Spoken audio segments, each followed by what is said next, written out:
अब भैया अगला क्वेश्चन है विज्ञान का। विज्ञान का क्वेश्चन है आपका कि अगरबत्ती अगरबत्ती की गंध का हमें कैसे पता चलता है। अगरबत्ती की गंध का हमें कैसे पता,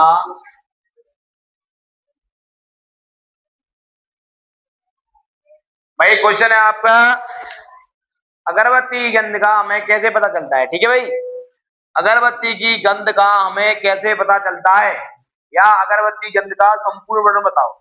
ठीक है, अगरबत्ती की गंध हो या सेंट की गंध हो या गटर की गंध हो, किसी का भी क्वेश्चन आ सकता है भैया। क्वेश्चन बदल के आ सकता है, कोई इसमें इश्यू नहीं आना चाहिए ना। तो कहने का तात्पर्य यह है कि भाई अगरबत्ती की गंध जब हमारे नाक तक पहुंचती है, नाक में एक क्रिया उत्पन्न होती है। अगरबत्ती की गंध हमारे नाक तक पहुंचती है, नाक में एक क्रिया उत्पन्न होती है, क्रिया में एक संवेग उत्पन्न हो जाता है, संवेग के माध्यम से ये गंध हमारे अग्रमस्तक पहुंचती है। संवेग के माध्यम से ये गंध हमारे अग्रमस्तक पहुंचती है।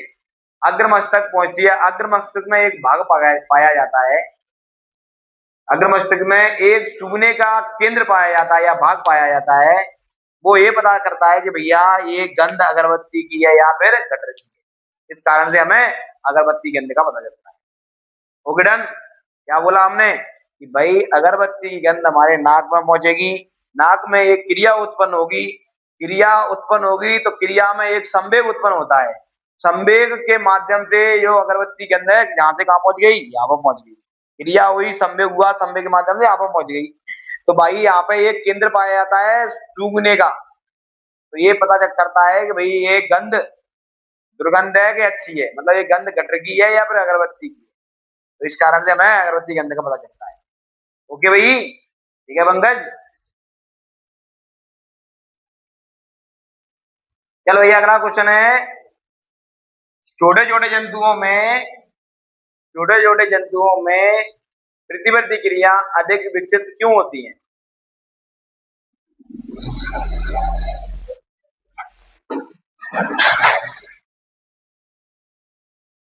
छोटे छोटे जंतुओं में प्रतिवर्ती क्रियाएं अधिक विकसित क्यों नहीं होती। ठीक है भैया, छोटे छोटे जंतुओं में प्रतिवर्ती क्रियाएं अधिक विकसित क्यों नहीं होती। तो सुनना भाई, छोटे छोटे जंतुओं में मस्तिष्क बहुत कम विकसित होता है, जो दिमाग होता है ना वो बहुत कम विकसित होता है। ठीक है, छोटे छोटे जंतुओं में मस्तिष्क बहुत कम विकसित होता है, वे भैया सारा कार्य प्रतिवर्ती क्रिया द्वारा नियंत्रण करती है। ठीक है, सारा कार्य छोटे छोटे जंतु प्रतिवर्ती क्रिया द्वारा नियंत्रण करते हैं। साथ ही उनमें सोचने समझने की भी क्षमता कम होती है ना। साथ ही उनमें सोचने समझने की क्षमता कम होती है, क्योंकि उनके उनके अंदर न्यूरल जाल उपस्थित नहीं होता, न्यूरल जाल नहीं पाया जाता। इस कारण से हम कह सकते हैं कि भाई प्रतिवर्ती छोटे छोटे जंतुओं में प्रतिवर्ती क्रिया अधिक विकसित होती हैं। क्या बोला मैंने कि भैया छोटे छोटे जंतुओं में प्रतिवर्ती क्रिया अधिक विकसित क्यों होती है। छोटे छोटे जंतुओं में मस्तिष्क बहुत कम विकसित होता है, मतलब मस्तिष्क विकसित नहीं होता ज्यादा। क्यों? क्योंकि वे सारा कार्य प्रतिवर्ती क्रिया द्वारा नियंत्रण करती है। साथ ही उनके अंदर सोचने समझने की क्षमता कम होती है। क्यों? क्योंकि उनके अंदर न्यूरॉन्स जाल नहीं पाया जाता, न्यूरॉन जाल की अनुपस्थिति होती है। इस कारण से हम कह सकते हैं कि छोटे छोटे जंतुओं में प्रतिवर्ती क्रिया अधिक विकसित होती है। भाई पंकज एक और समझा दो। चलो क्वेश्चन है, छोटे छोटे जंतुओं में प्रतिवर्ती क्रिया अधिक विकसित क्यों होती है। क्यों छोटे, अब वो बोलेंगे छोटे छोटे जंतुओं में दिमाग नहीं होता, मस्तिष्क नहीं होता, मतलब बहुत कम विकसित होता ही नहीं करेंगे सबसे पहले। वे सारा कार्य किससे करती है, इससे करती है प्रतिवर्ती क्रिया से नियंत्रण। सारा कार्य किससे करती है? प्रतिवर्ती क्रिया से नियंत्रण करती है और उनके अंदर सोचने समझने की क्षमता भी कम होती है। मतलब सोचने की जो सोचना समझने की क्षमता भी कम होती है। क्यों? क्योंकि उनके अंदर न्यूरॉन्स जाल नहीं पाया जाता है। न्यूरॉन्स जाल एक ऐसा जाल है जो अपने सोचने समझने की हमको क्षमता प्रदान करता है। तो इस कारण से छोटे जंतुओं में प्रतिवर्ती क्रिया अधिक विकसित होती है।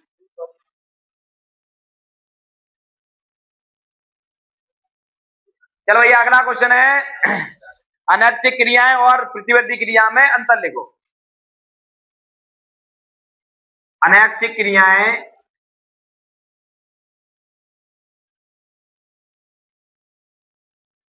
क्रियाएं और प्रतिवर्ती क्रिया में अंतर लिखो। ठीक है, ये पार्ट 6 चल रहा है भैया, इसका पार्ट 6 के क्वेश्चन है सारे ये। ठीक है, पार्ट सारे 6 के क्वेश्चन है भैया, ये इंपोर्टेंट क्वेश्चन है इनमें से। इन दोनों में से ये वाला इंपोर्टेंट है कि अनैच्छिक क्रियाएं और ऐच्छिक और प्रतिवर्ती क्रिया में अंतर लिखना। तो सुनना भैया, अनैच्छिक क्रियाएं। अनैच्छिक क्रियाएं वे क्रियाएं होती हैं जो हमारे इच्छा अनुसार कार्य नहीं करती। अनैच्छिक क्रियाएं वे क्रिया होती हैं जो हमारी इच्छा से कार्य नहीं करती। जैसे कि हृदय का धड़कना, यानी कि हृदय का धड़कना और नब्ज का चलना, ये भैया परमानेंट चलती रहती है। 1 मिनट में हृदय 72 बार धड़कता है। 1 मिनट में हृदय 72 बार धड़कता है। वो परमानेंट धड़कता ही रहता है। जब 1 मिनट में 72 बार धड़कता है तो 1 घंटे में नहीं पता, काउंट कर लेना, मल्टीप्लाई कर लेना, आ जाएगा। फिर आता है भैया क्या बोल रहा था मैं? अनैच्छिक क्रियाएं जो हमारे इच्छा अनुसार कार्य नहीं करती उन्हें अनैच्छिक क्रिया कहते हैं। हृदय का धड़कना, नब्ज का चलना।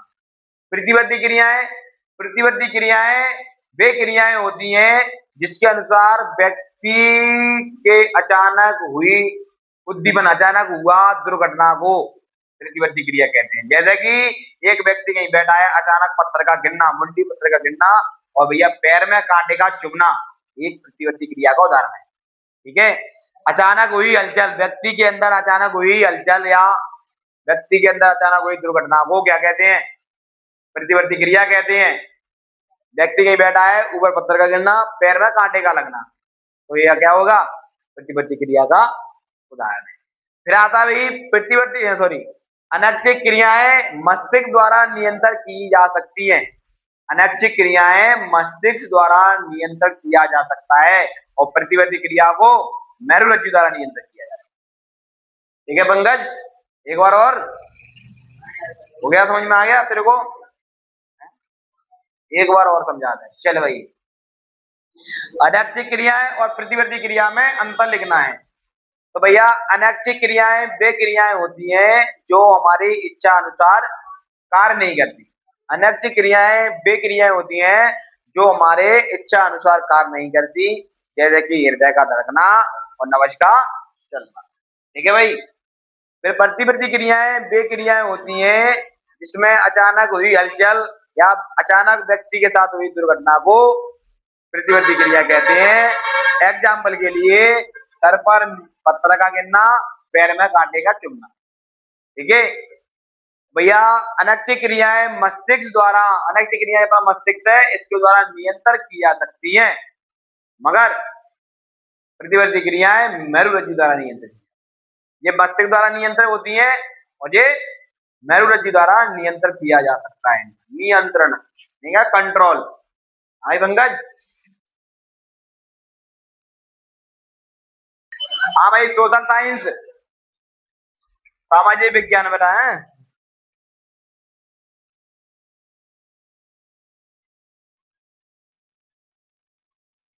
सामाजिक विज्ञान का पहला क्वेश्चन है, सामाजिक विज्ञान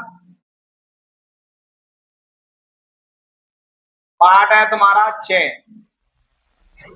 क्वेश्चन है भैया, स्वामित्व के आधार पर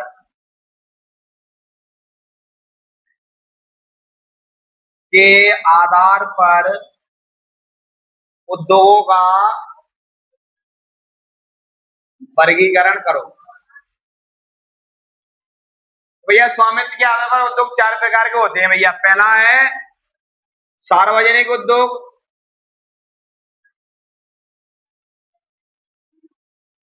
दूसरा है आपका निजी उद्योग, सॉरी, हाँ, निजी उद्योग। तीसरा है आपका संयुक्त उद्योग, और चौथा है आपका सहकारी उद्योग।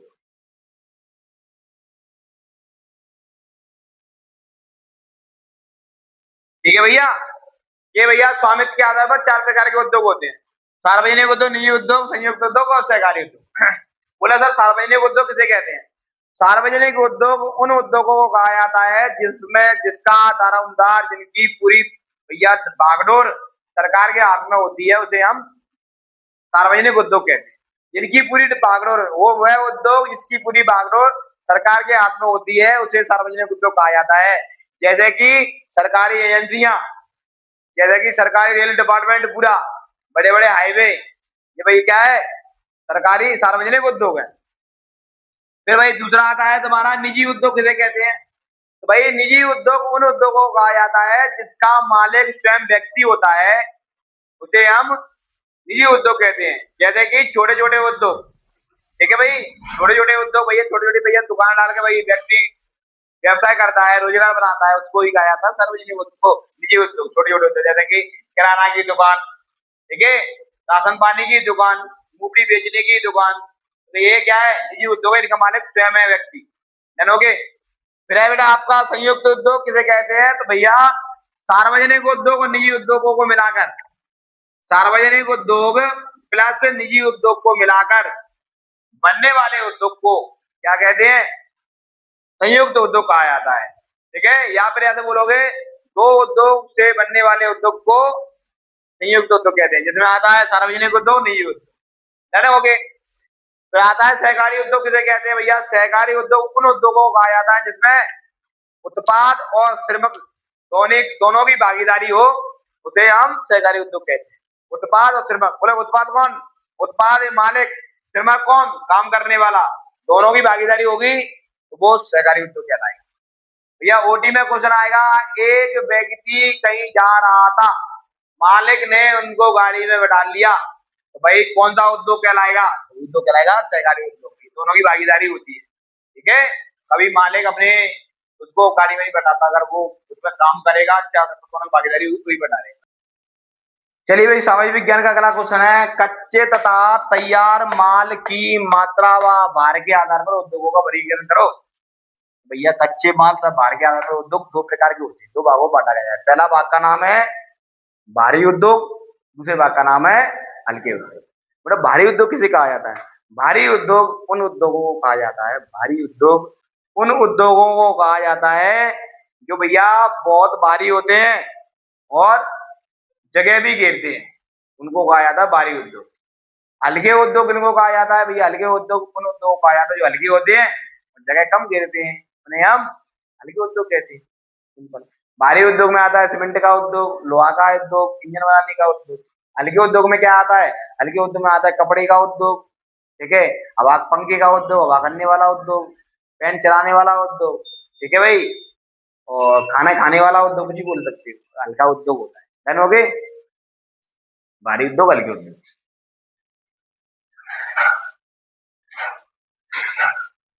चलिए भाई अगला क्वेश्चन है कि लोहा इस्पात उद्योग को आधारभूत उद्योग क्यों कहा जाता है? तो भाई लोहा इस्पात उद्योग को आधारभूत उद्योग इसलिए कहा जाता है क्योंकि वर्तमान समय में सारी वस्तुएं लोहा से ही अवेलेबल है। वर्तमान समय में सारी वस्तुओं में लोहे का उपयोग किया जाता है। जैसे कि व्यक्ति अपना घर बनाता है तो घर में जो उसकी नींव, जो उसकी नींव उत्पन्न होती है वो लोहा से ही उत्पन्न होती है। जैसे कि पिलर बनाना, एक व्यक्ति खाने के लिए अपना आटा पिसाना जाता है चक्की पर, तो वो भी लोहा की बनी रहती है। और भाई कपड़े कपड़े बनाए जाते हैं, तो कपड़े कहाँ से बनाए जाते हैं? लोहा की मशीन से ही बनाए जाते हैं। इसलिए लोहा इस्पात उद्योग को आधारभूत उद्योग कहा जाता है। सिलाई की मशीन, खाने के लिए आटे की चक्की, भाई आवास बनाना, इस सब में लोहे का प्रयोग किया जाता है, इसलिए लोहा इस्पात उद्योग को आधारभूत उद्योग अपनी मूलभूत व्यवस्था पर डिपेंड है।